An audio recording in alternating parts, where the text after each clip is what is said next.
Welcome to The Explainer. Today, we're diving into a really big question.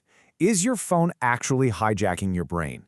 We're going to look at the science of what happens when you scroll and how tech is built on purpose to keep us all hooked. Let's get right into it. So you've been there, right? You pick up your phone for just a second, and then you'll look up and an entire hour has just vanished. We've all done it. And if you have, you're not alone, and it's not some kind of personal failure. It's actually the result of a very powerful and very intentional psychological loop. And the numbers here are kind of staggering. I mean, back in 2019, young adults were already spending an average of 4.5 hours a day on their phones. And that number is only going up. It's expected to break 5 hours this year.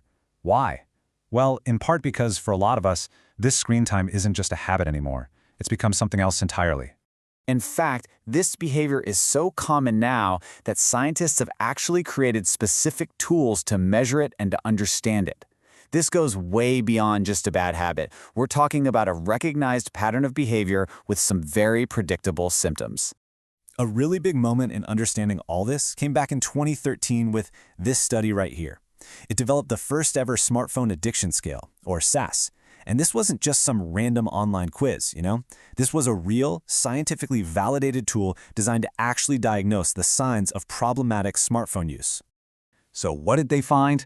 Well, the scale identified 6 key things. You've got the obvious ones, right? Like overuse and tolerance, needing more and more screen time to get that same feeling. But then there are the sneakier ones, like withdrawal, that antsy, impatient feeling you get when your phone isn't around, or even prioritizing your online relationships over your real-life ones.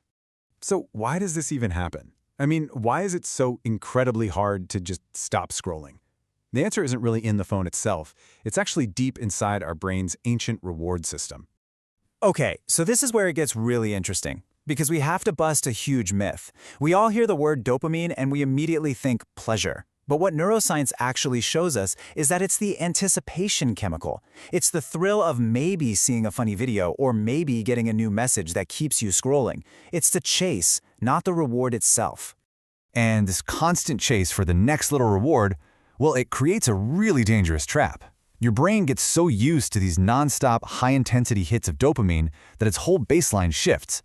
Suddenly, normal, everyday life starts to feel kind of boring, because, well, it just can't compete with the constant stimulation from your phone. And this quote from addiction expert Dr. Anna Lembke absolutely nails the downside. She explains that our brains are always trying to stay in balance, right? So for every artificial high you get from your phone, your brain pushes back by creating an equal and opposite low. That's that crash you feel later, that feeling of emptiness or anxiety after a long scrolling session. Now here is the most crucial part of this whole thing. This manipulation of our brain chemistry.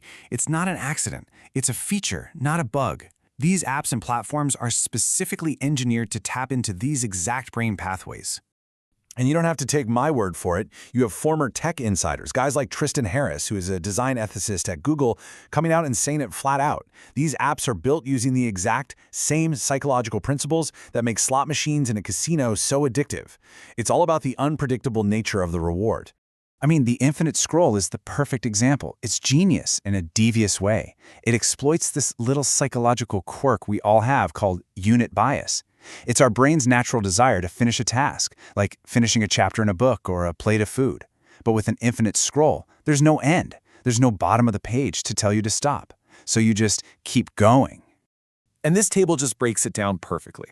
That pull to refresh motion, that's literally the digital version of pulling a slot machine lever. And those little red notification badges?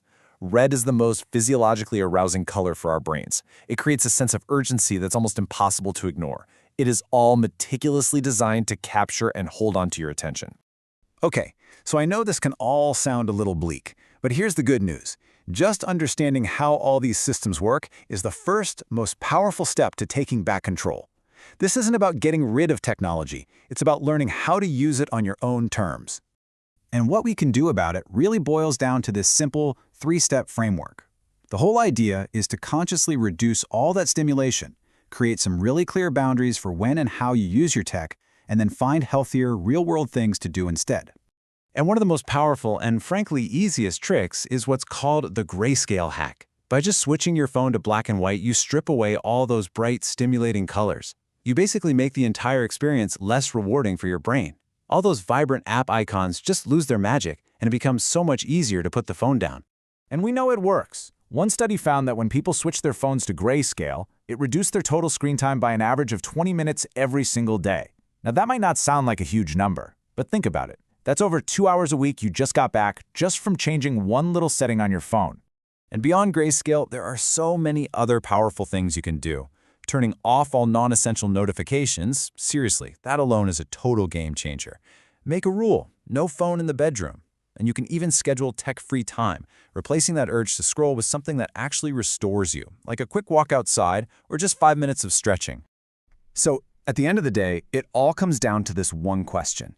In a world where countless companies are literally fighting to capture and then sell our attention, taking it back is one of the most important things we can do. This isn't about being perfect, it's just about being intentional. So, how are you going to choose to spend yours?